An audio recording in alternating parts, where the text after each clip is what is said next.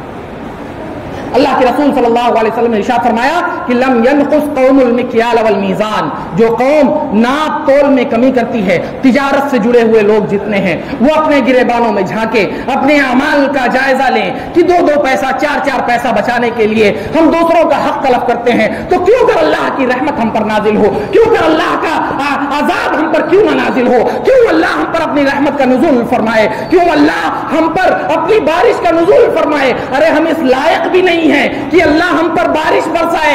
یہ بارش تو ان جانوروں کی مہربانی ہے کہ اللہ ہم پر بارش کا نزول فرما کر کے ان جانوروں کی وجہ سے اللہ ہمیں پانی عطا کرتا ہے. اللہ کے رسول کی حدیث ہے کہ جو قوم زکات روک لیتی ہے، زکات دینے سے باز آ جاتی ہے، زکات نہیں دیتی ہے، اللہ رب العزت اس سے بارش کو روک لیتا ہے اور بارش ان پر نہ ہو.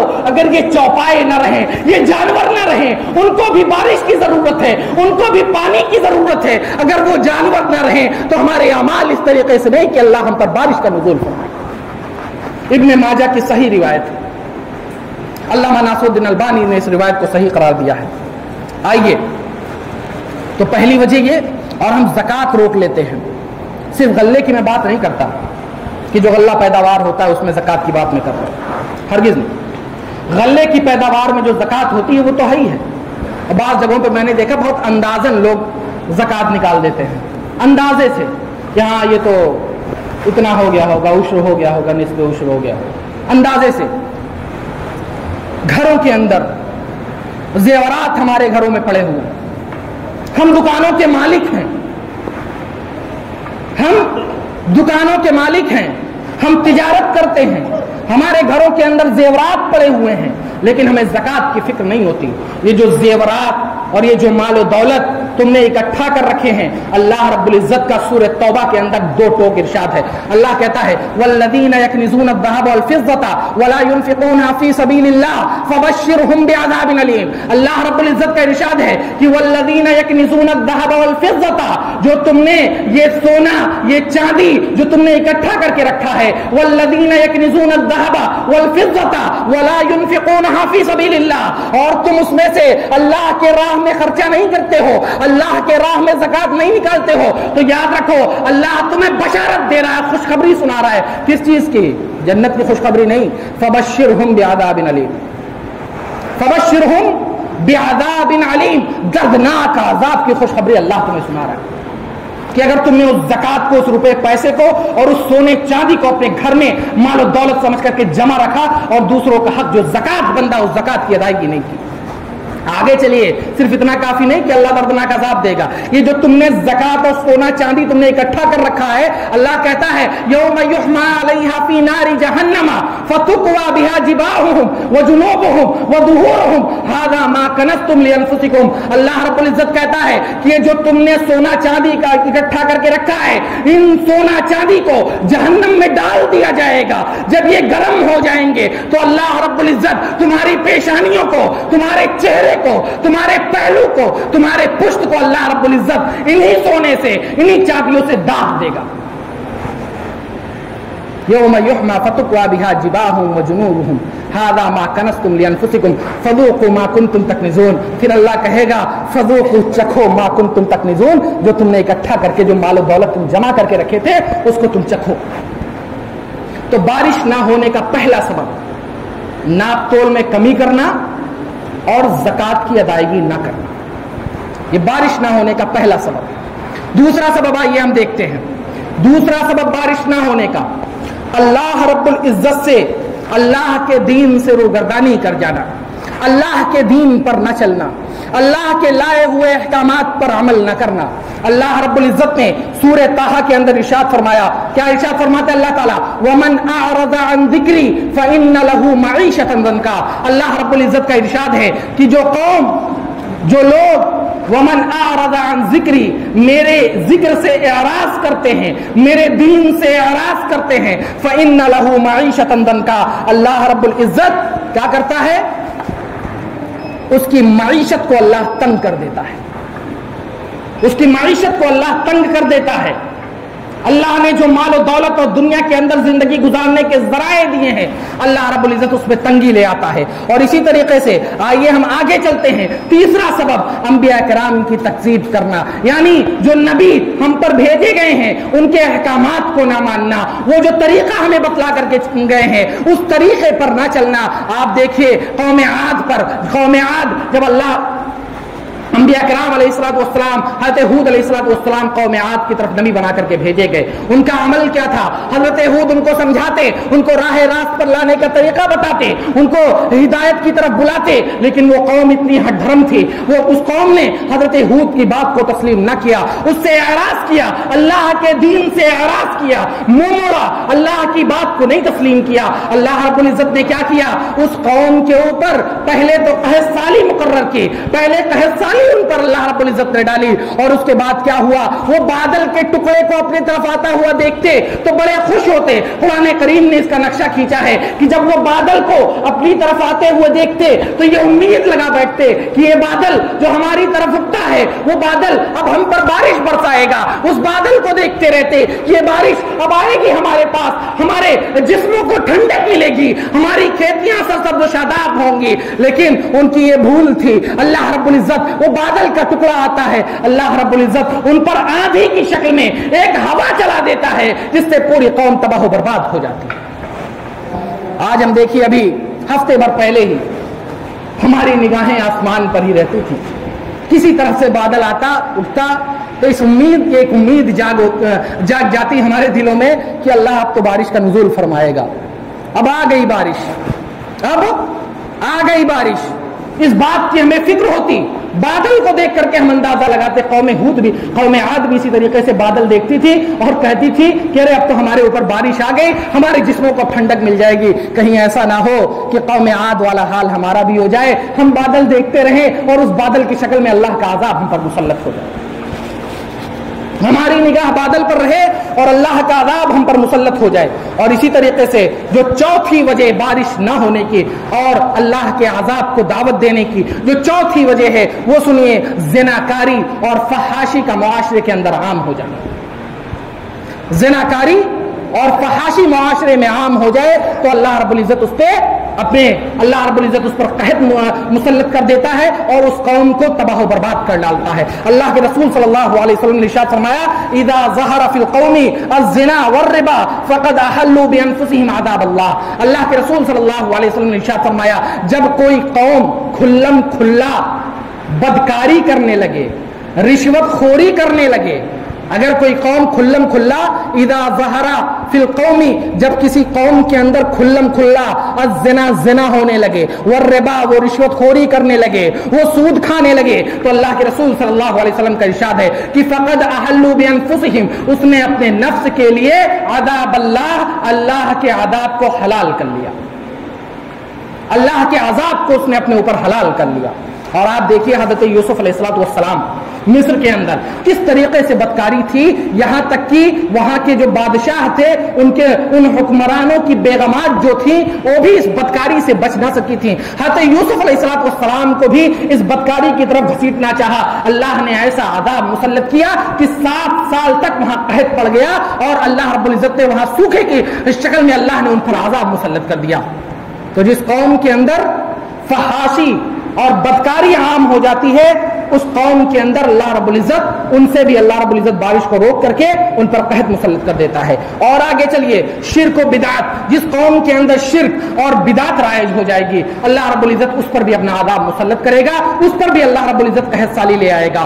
شرک و بدعت آج ہم اپنے معاشرے میں دیکھیں کہ ہم ڈائریکٹ تو شرک کی طرف نہیں جاتے، لیکن کہیں نہ کہیں ہمارا یقین اللہ سے کمزور ہو جاتا ہے اور دنیا کے ان ڈاکٹروں پر مضبوط ہمارا یقین ہو جاتا ہے. دنیا میں ہم لوگوں کے سامنے جا کر کے تعویذ گنڈوں پر ہمارا اعتماد بڑھ جاتا ہے، ہم پیروں فقیروں کے پاس جا کر کے دعا درود اور اسی طریقے سے تعویذ گنڈوں پر اپنا یقین پختہ کر کے اللہ سے اپنا رشتہ، اللہ سے اپنا یقین کمزور کر لیتے ہیں. اللہ کے رسول صلی اللہ علیہ وسلم نے ارشاد فرمایا، جس قوم کے اندر شرک و بدعت عام ہو جائے گی اللہ رب العزت اس قوم پر اپنا عذاب مسلط کرے گا. صحیح بخاری کی روایت ہے کہ جب اللہ کے رسول صلی اللہ علیہ وسلم نے کفار و مشرکین کے درمیان میں توحید کی دعوت دی، توحید کو ایک اللہ کی طرف لوگوں کو بلایا، دعوت دی اور اللہ کی عبادت کی طرف ابھارا، تو اس قوم نے اللہ کے رسول صلی اللہ علیہ وسلم کی اس دعوت کا انکار کیا، اور صرف انکار ہی نہیں کیا، اس کا مذاق اڑایا، اس دعوت کو ماننے سے انکار کر دیا۔ تو اللہ کے رسول صلی اللہ علیہ وسلم نے ارشاد فرمایا کہ اللہ رب العزت نے ان پر قحط کو مسلط کر دیا، ان پر قحط سالی پڑ گئی، اور ان کا حال یہ ہو گیا تھا کہ جب وہ بھوک سے تڑپنے لگے، بھوک سے بلکنے لگے، تو مردار جانوروں کے چمڑے اور ہڈیوں پر ان کا گزارا ہونے لگا، اور آسمان و زمین کی طرف اگر وہ نگاہ ڈالتے تو ان کو صرف دھواں اور دھواں نظر آتا۔ اس مصیبت میں اور اس تنگی میں ان کو آسمان و زمین میں کچھ دکھائی نہیں دیتا، سب دھندلا نظر آتا۔ اللہ نے ان پر قحط مسلط کیا، کس وجہ سے؟ کیونکہ ان کے درمیان میں شرک و بدعت عام ہو گئی۔ اور اسی طریقے سے اور آگے چلیے، ایک وجہ یہ بھی ہے امر بالمعروف اور نہی عن المنکر کی دعوت نہ دینا، لوگوں کو بھلائی کی دعوت نہ دینا، برائی سے لوگوں کو نہ روکنا۔ جو قوم لوگوں کو بھلائی کی دعوت نہیں دیتی، جو قوم لوگوں کو برائی سے نہیں روکتی، اللہ کے رسول صلی اللہ علیہ وسلم کا ارشاد ہے وہ قوم اپنے اوپر اللہ کے عذاب کو دعوت دیتی ہے۔ جو قوم لوگوں کو امر بالمعروف اور نہی عن المنکر کی دعوت نہیں دیتی، وہ قوم اپنے اوپر اللہ کے عذاب کی دعوت دیتی ہے۔ صحیح ترمذی کی روایت ہے۔ اور آگے چلیے ہم دیکھیں کہ ایک اور وجہ قطع رحمی کی وجہ، کہ اللہ رب العزت دو گناہوں کو معاف نہیں فرماتا، بلکہ اس کی سزا دنیا کے ہی اندر اللہ رب العزت اسے کچھ نہ کچھ چکھا دیتا ہے۔ وہ دو گناہ کون سے ہیں؟ ایک قطع رحمی، یعنی آپس کے رشتوں کو توڑنے والا، جو قطع رحمی کرائے، اپنے رشتہ داریوں میں پھوٹ پیدا کرے، رشتہ داریوں کو جوڑنے کے بجائے اس کو توڑے، اور اسی طریقے سے ظلم و ستم کرنے والا۔ یہ دو گناہ ایسے ہیں جس کی سزا اللہ رب العزت دنیا میں ہی کچھ نہ کچھ اپنے بندوں کو پہنچا دیتا ہے۔ لہذا میں دوستوں، یہ کچھ وجوہات تھیں جن کا ذکر میں نے آپ حضرات کے سامنے کیا، کہ اگر یہ وجوہات اس کے بعد ہم اپنے آپ کا جائزہ لیں، ان وجوہات کو، ان اسباب کو اپنے سامنے رکھیں، اور اپنے حالات کا، اپنے معاشرے کا جائزہ لیں کہ یہ جو گناہ اور یہ جو اسباب آپ کے سامنے ذکر کیے گئے ہیں، کہ ناپ تول میں کمی کرنا، زکوٰۃ کی ادائیگی نہ کرنا، انبیاء کرام کی تکذیب کرنا، شرک و بدعت میں ملوث ہونا، ناشکری کرنا، یہ بھی ایک بہت بڑا بارش کو اور اللہ کے عذاب کو دعوت دینے کا سبب ہے کہ انسان ناشکرا ہو جائے۔ سورہ کہف اٹھا کر کے دیکھیے، اللہ تعالیٰ نے دو لوگوں کا نقشہ سورہ کہف کے اندر کھینچا ہے۔ اللہ کہتا ہے کہ دو لوگ تھے جن کو میں نے، ان میں سے ایک کو میں نے باغ عطا کیا، اور ایسا ویسا باغ نہیں تھا، اللہ نے اسے انگوروں کا باغ عطا کیا تھا، اور اس انگوروں کے باغ کے اگل بگل اللہ نے اس کا احاطہ جو کیا وہ کس چیز سے کیا؟ اللہ تعالیٰ نے اگل بگل کھجوروں کے درخت لگائے،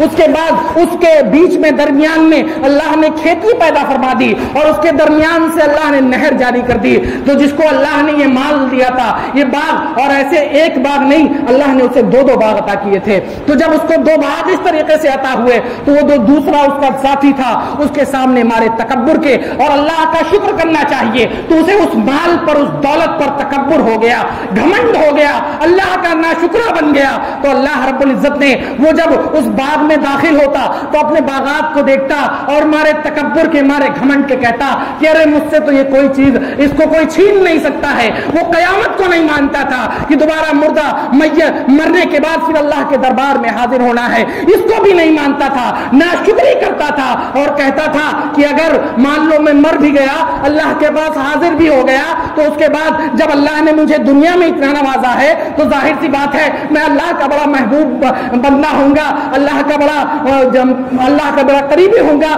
اللہ مجھے اس سے بہتر عطا کرے گا۔ اللہ کی شکر گزاری نہیں کرتا تھا، اللہ کی نافرمانی کرتا تھا، اللہ کے ذات دوسروں کو شریک کرتا تھا۔ تو اس دوسرے ساتھی نے آ کر کے اس کو سمجھایا کہ تم کیا اللہ نے یہ چیزیں عطا کی ہیں تو اس پر تم کیا کہو؟ ماشاء اللہ لا قوت الا باللہ، یہ کہو۔ لیکن اس نے اس بات کا انکار کیا، اللہ نے ایسا عذاب مسلط کیا، پورا باغ تباہ و برباد ہو۔ اللہ نے اس پر ایسا عذاب مسلط کیا کہ پورا باغ تباہ و برباد ہو گیا۔ آج ہم دیکھیں کہ کہیں وہی عذاب اللہ رب العزت ہم پر تو نہیں نازل فرما رہا ہے، کہیں وہی عذاب اللہ ہم سے تو ناراض نہیں ہے۔ میرے دوستوں، جہاں اللہ کے رسول صلی اللہ علیہ وسلم نے ہمیں ان تمام عذاب کے ہونے والے نقصانات سے آگاہ کیا، وہیں اللہ کے رسول صلی اللہ علیہ وسلم نے ہمیں اس کا حل بھی بتایا ہے۔ اس سے نکلنے کا طریقہ بھی بتایا ہے، ہمیں دعائیں سکھلائی ہیں، ہمیں استسقاء کی نماز سکھلائی ہے، ہمیں اللہ کے سامنے کن الفاظ میں دعا کرنی ہے وہ دعا سکھلائی ہے۔ ان دعاؤں کے ذریعے ہم اللہ سے معافی مانگیں، ان دعاؤں کے ذریعے ہم اللہ کے سامنے روئیں، گڑگڑائیں، اپنے لیے بارش طلب کریں، اپنے گناہوں پر نادم ہو، شرمندہ ہو۔ وہ رحمان ہے، بخشنے والا ہے۔ آپ ذرا سوچئے کہ اگر اللہ کی رحمت نہ ہوتی، ہم اتنے گنہگار ہو کر کے، ہم اتنے گناہوں میں مبتلا ہونے کے باوجود اللہ اپنے باران رحمت کا ہم پر نزول فرما رہا ہے، یہ کیا کم ہے؟ اس کے باوجود ہم اللہ کے سامنے اس کی شکر گزاری نہ کریں۔ ہم بڑے فکر مند تھے کہ اللہ بارش نازل فرما دے۔ ہم میں سے کتنے ہیں کہ اس بارش کا نزول ہونے کے بعد ہم نے اللہ کا شکریہ ادا کیا، بڑے خوش ہو گئے؟ ہم نے مٹھائیاں، بعض جگہوں پہ لوگوں نے لڈو تقسیم کیے کہ ارے بارش ہو رہی ہے تو لڈو کھا لو، لیکن اللہ کے سامنے ہاتھ نہیں اٹھا ہمارا کہ اللہ کے سامنے ہاتھ اٹھا لیں، پروردگار تیرا لاکھ لاکھ شکر ہے کہ تو نے ہم پر اپنے رحمت کا نزول فرمایا۔ ضرورت اس بات کی تھی کہ ہم پہلے اپنے رب کی شکر گزاری کریں۔ اللہ نے ہمیں دعائیں سکھائی ہیں۔ کون سی دعا؟ اللہم اسقنا غیثا مغیثا مریا مریا عاجلا غیر عاجل نافعا غیر ضار اللہم اغثنا اللہم اغثنا اللہم اغثنا اللہم اسق عبادک وبہائمک وانشر رحمتک واحیی بلدک المیت۔ اللہ تعالیٰ نے اس طریقے سے، اللہ کے رسول نے ہمیں دعائیں سکھائیں کہ اس طریقے سے اللہ سے دعا مانگو، اور ساتھ ہی ساتھ جب بارش شروع ہو جائے تو جب بارش ہونے لگے تو اس حالت میں اللہ سے کیا دعا مانگنی ہے؟ اللہ سے کہنا ہے اللہم صیبا نافعا، اے اللہ جو یہ بارش تو ہم پر نازل فرما رہا ہے یہ بارش ہمارے لیے نفع والی بارش بنا دے۔ ورنہ آپ دیکھیے کئی جگہ ایسے اخباروں میں اور نیوز کے ذریعے سننے کو ملتا ہے یہی بارش کہیں پر رحمت کا سبب ہے تو کہیں پر زحمت کا سبب بن جاتی ہے، کہیں عذاب کا شکل لے لیتی ہے۔ آپ ناسک اور مدھیہ پردیش وغیرہ کا آپ جائزہ لیجیے، اتنی بارش ہوئی کہ باڑھ آ گیا اور لوگوں کے اوپر آفت ٹوٹ پڑی ہے۔ وہی حال کہیں ہمارا نہ ہو۔ قوم نوح پر دیکھیے اللہ نے بارش کے ذریعے ہی ایسی باڑھ لائی، ایسا طوفان لایا کہ پوری قوم تباہ و برباد ہو گئی۔ تو کہیں ایسا نہ ہو کہ اللہ نے ہمیں اتنی دیر میں بارش عطا کی ہے تو ہماری ناشکری اور ہمارے ان گناہوں کے سبب سے اللہ رب العزت اس بارش کو بھی ہمارے لیے عذاب کی شکل میں نہ تبدیل کر دے۔ تو اللہ سے یہ دعا بھی کرتے رہیے کہ اللہم صیبا نافعا، اے اللہ جو یہ تو بارش نازل فرما رہا ہے ہم پر، اس کو نفع والی بارش بنا دے، اس کو ہماری کھیتوں کے لیے نفع آور بنا دے۔ یا اللہ ہمیں جو اس تو نے بارش عطا کی ہے اس پر تیرا شکر ہے، تیرا احسان ہے، تیرا رحم ہے، تیرا کرم ہے کہ تو نے ہم پر یہ بارش کا نزول فرمایا۔ میرے دوستو ہمیں ضرورت اس بات کی ہے کہ ہم ہر حال میں اللہ نے جو ہمیں زندگی عطا کی ہے اپنے زندگی کے ہر گوشے میں اللہ سے معافی مانگتے رہیں،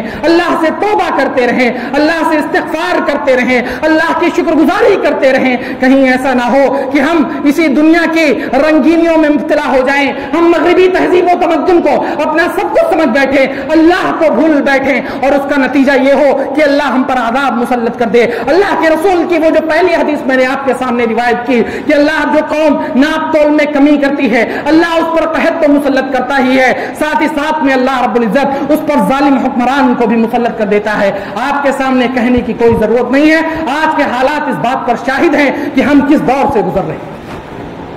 لہذا میں دوستوں اخیر میں اللہ رب العزت سے دعا ہے کہ یا الہ العالمین تو ہم سب کو اپنا شکر گزار بندہ بنا، یا الہ العالمین تو ہمیں صحیح معنوں میں توبہ، استغفار، اپنے گناہوں پر نادم ہونے کی توفیق عطا فرما۔ یا الہ العالمین جو یہ تو بارش کا نزول ہم پر کر رہا ہے یا الہ العالمین تو اسے ہمیں نفع والی بارش بنا۔ یا الہ العالمین تو ہم سے ناراض ہے، ہمارے گناہوں کو معاف فرما کر کے، ہمارے گناہوں کو معاف فرما کر کے ہمیں نیکیاں کرنے کی توفیق عطا فرما۔ یا الہ العالمین ہم میں جو پریشان حال ہیں ان کی پریشانی دور فرما۔ یا الہ العالمین جو اس دنیا سے رخصت ہو چکے ہیں یا الہ العالمین ان کو جنت الفردوس میں اعلیٰ مقام عطا فرما، انہیں ان کے گناہوں کو بخش کر کے قبر کے اندر انہیں کروٹ کروٹ جنت نصیب فرما۔ یا الہ العالمین جو ہم میں مقروض ہیں ان کے قرض کی ادائیگی کے اسباب مہیا فرما۔ یا الہ العالمین جو ہم میں پریشان حال ہیں ان کی پریشانی دور فرما، جو ہم میں بے روزگار ہیں ان کے روزگار کے اسباب مہیا فرما۔ یا الہ العالمین تو ہم سب کو کہنے سننے سے زیادہ عمل کی توفیق عطا فرما۔ آمین۔ وآخر دعوانا ان الحمد للہ رب العالمین۔